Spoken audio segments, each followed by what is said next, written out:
Hello students. हम पढ़ रहे थे इलेक्ट्रोस्टैटिक्स, जिसके लास्ट लेक्चर में हमने सीखा था electric field due to a dipole at any point, या कोई भी जनरल पॉइंट पे हमने डाइपोल के कारण इलेक्ट्रिक फील्ड फाइंड करने के लिए सीखा था। आज के लेक्चर्स में हम सीखेंगे torque on the electric dipole in uniform electric field. मतलब हम लोग टॉर्क फाइंड करेंगे किसी डाइपोल पे, इलेक्ट्रिक डाइपोल पे, जब हम उसको यूनिफॉर्म इलेक्ट्रिक फील्ड में रखेंगे तो।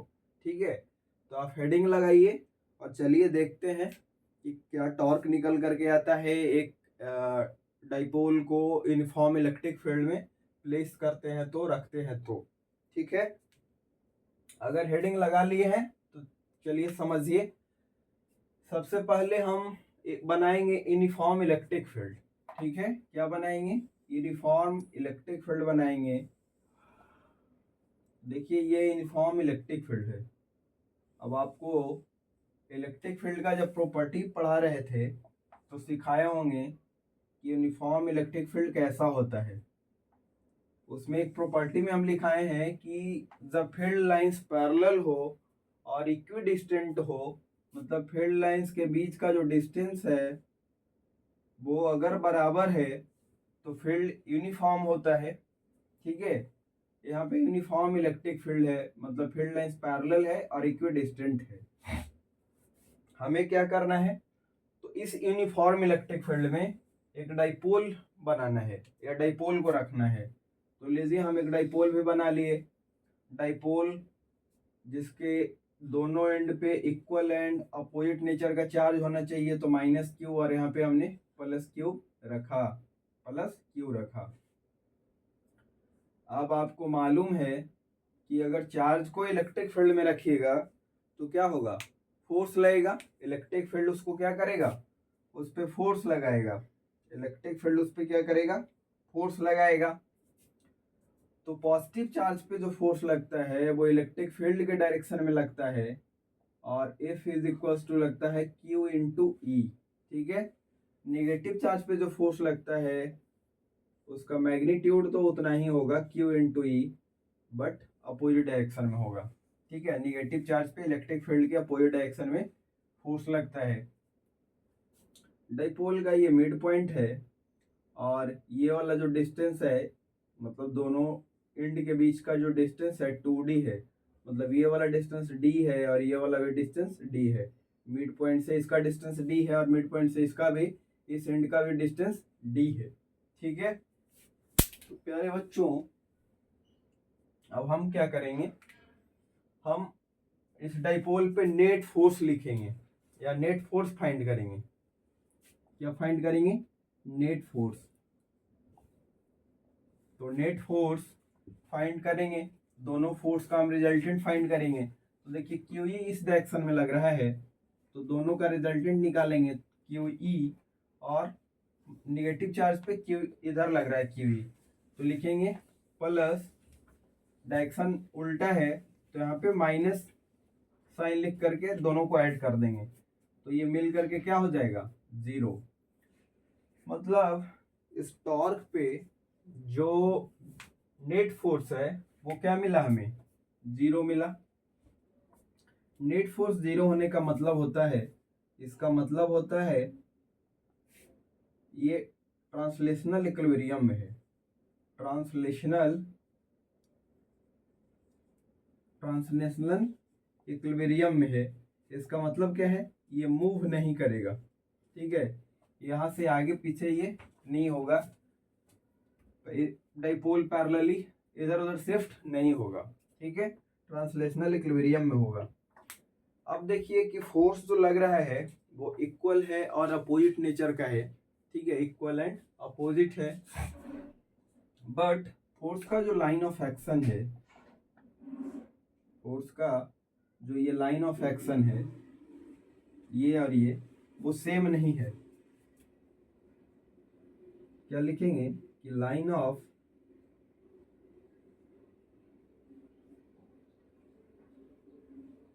Action of force is not same, so torque will act about COM or midpoint of electric dipole. मतलब लाइन ऑफ एक्शन जो है फोर्स का, जिस लाइन के लॉन्ग फोर्स लग रहा है वो दोनों का सेम नहीं है, अलग अलग है। इसलिए फोर्स जीरो होते हुए भी इस पे नेट टॉर्क जीरो नहीं होगा। क्या होगा? नेट टॉर्क जीरो नहीं होगा। ठीक है, टॉर्क इज इक्वल टू होता है फोर्स इनटू परपेंडिकुलर डिस्टेंस। ठीक, लेकिन total force net force zero है, इसके बाद भी इस पे टॉर्क लगेगा, और टॉर्क लगने के कारण ये क्या करेगा? रोटेट करेगा, रोटेट करेगा। ये रोटेशनल इक्विलिब्रियम में नहीं होगा। रोटेशनल इक्विलिब्रियम में होने के लिए क्या होना चाहिए? टॉर्क जीरो होना चाहिए, पर यहाँ पे टॉर्क जीरो नहीं होगा। ये रोटेट करेगा किसके अबाउट? मिड पॉइंट के अबाउट। किसके अबाउट रोटेट करेगा? मिड पॉइंट के अबाउट रोटेट करेगा। अब देखिए रोटेट कैसे करता है, ऐसे रोटेट करता है या ऐसे करता है? वो तो टॉर्क का डायरेक्शन बतलाएगा। ठीक है, क्या बतलाएगा? टॉर्क का डायरेक्शन बतलाएगा। तो इसको मिटाइए, फिर नेट टॉर्क इस पे निकालते हैं। इसको नोट कर लिए, नहीं किए हैं तो पॉज करके नोट कर लीजिएगा। हम इसको मिटा रहे हैं।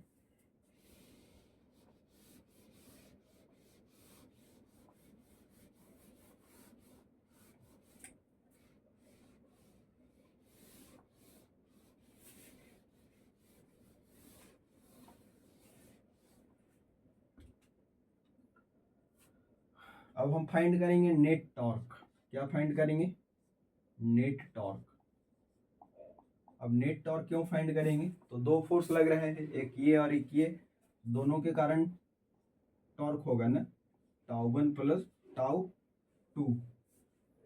अब देखिए जो टॉर्क होता है वो होता है force F1 into perpendicular distance, force into perpendicular distance, plus force F2 into perpendicular distance. ये होता है। अब देखिए फोर्स तो प्लस क्यू पे जो फोर्स लग रहा है वो कितना है? QE है। क्या है? QE है। और परपेंडिकुलर जो डिस्टेंस है D क्या है? परपेंडिकुलर डिस्टेंस है। तो ये कहाँ से परपेंडिकुलर डिस्टेंस है? तो ये होता है डिस्टेंस बिटवीन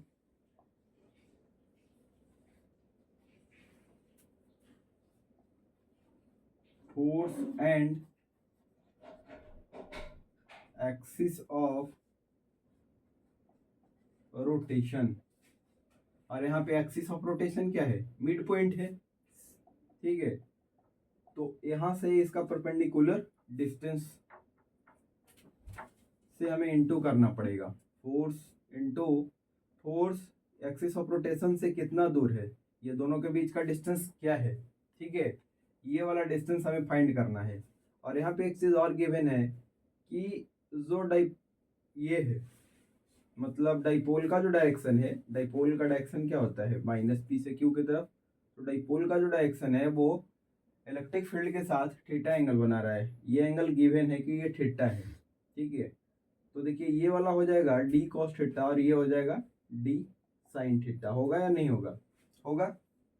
वहीं अगर हम इस फोर्स के बारे में देखें, नेगेटिव चार्ज पे जो फोर्स लग रहा है उसका डिस्टेंस अगर हम एक्सिस ऑफ रोटेशन से या मिड पॉइंट से निकाल लें तो उसका डिस्टेंस ये है। ठीक, और यहाँ पे ये गिवन है कि डाइपोल का डायरेक्शन इलेक्ट्रिक फील्ड के साथ थीटा एंगल बना रहा है। तो ये फिर से ये हो जाएगा डी कॉस थीटा, और ये हो जाएगा आपका ये वाला जो डिस्टेंस है वो हो जाएगा डी साइन थीटा। बोलिए होगा? दोनों का डिस्टेंस हम फाइंड कर लिए, तो इंटू कर लेते। F1 इंटू परपेंडिकुलर डिस्टेंस, तो F1 फर्स्ट यहाँ पे पॉजिटिव चार्ज पे लगने वाले फोर्स को F1 एज्यूम कर लिए, इसका वैल्यू QE है, इनटू एक्सिस ऑफ रोटेशन से ये वाला जो डिस्टेंस है ना, ये फोर्स और एक्सिस ऑफ रोटेशन के बीच का जो डिस्टेंस है वो है डी साइन थीटा। तो क्यू ई इंटू क्या लिखेंगे, डी साइन थीटा प्लस लिखेंगे क्यू ई, मतलब force into perpendicular distance. Force क्या है, Q E into perpendicular distance D sine theta, D sine theta. तो डी साइन थीटा यहाँ पे से इंटू करेंगे, डी साइन थीटा से क्या करेंगे, इंटू करेंगे। मतलब फोर्स का perpendicular distance from axis of rotation या सेंटर ऑफ मास, यहाँ पे सेंटर ऑफ मास से ये perpendicular distance D sine theta है। तो ये मिल करके हो जाएगा, ये हो जाएगा Q E into D sine theta plus Q E into D sine theta. देखिए एक चीज और ध्यान दीजिए, टॉर्क जो है एक वेक्टर क्वांटिटी होता है। क्या होता है, टॉर्क जो है वेक्टर क्वांटिटी होता है। इसीलिए इसको ऐड करते समय हम साइन दोनों का प्लस लें माइनस लें, किसका प्लस लें किसका माइनस लें, ये कैसे आइडेंटिफाई होगा, तो ये आइडेंटिफाई करेगा, ये बतलाएगा डायरेक्शन कि दोनों फोर्स के कारण जो टॉर्क लग रहा है वो एक डायरेक्शन में है या अपोजिट डायरेक्शन में है। तो हम देख लेते हैं। टॉर्क इज इक्वल टू होता है, बेसिकली आप देखें तो टॉर्क जो होता है वो होता है R cross F, R cross F. मतलब क्या कि अगर किसी पॉइंट के अबाउट, किसी पॉइंट के अबाउट जो फोर्स लग रहा है, जो फोर्स लग रहा है उसका जो पोजीशन वेक्टर है, उसका जो पोजीशन वेक्टर है आर, उसको हम फोर्स के साथ क्रॉस लेंगे। फोर्स के साथ क्या करते हैं, क्रॉस प्रोडक्ट लेते हैं। ठीक है, अब cross product R cross F का क्या मतलब होता है कि वेक्टर आर से एफ की तरफ घूमिए। अब देखिए कि इस पॉइंट के अबाउट, ये मिड पॉइंट था, इस पॉइंट के अबाउट ये फोर्स लग रहा है, तो आर वेक्टर इस डायरेक्शन में हो गया पोजीशन वेक्टर आर। आर क्या है, पोजीशन वेक्टर ऑफ फोर्स, मतलब force point of application of force. Force जहां पे लग रहा है उसका एक्सिस ऑफ रोटेशन से या पॉइंट ऑफ या एक्सिस ऑफ रोटेशन से क्या पोजीशन वेक्टर है।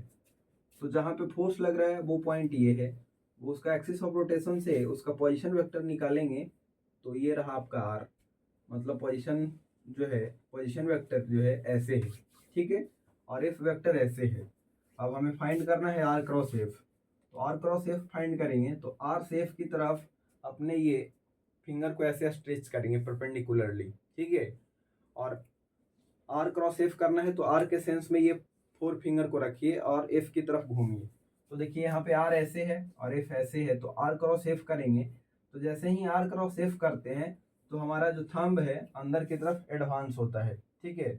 मतलब एक इसके पास, इस फोर्स के कारण इसके पास एक क्लॉकवाइज टॉर्क कर रहा है। देखिए ना, आर क्रॉस एफ करेंगे ना, ऐसे घूम रहे हैं, ऐसे इनटू द प्लेन हमें मिल रहा है डायरेक्शन इसका, किसका, टॉर्क का। वहीं अगर हम इसका फाइंड करें नीचे वाले फोर्स का, तो नीचे वाला फोर्स का डायरेक्शन ये है और इसका पोजीशन वेक्टर ये है, ठीक है। तो यहाँ पे भी हम फोर फिंगर को आर के डायरेक्शन में रखें, ये आर वेक्टर है, तो ये आर वेक्टर है और ये एफ वेक्टर है।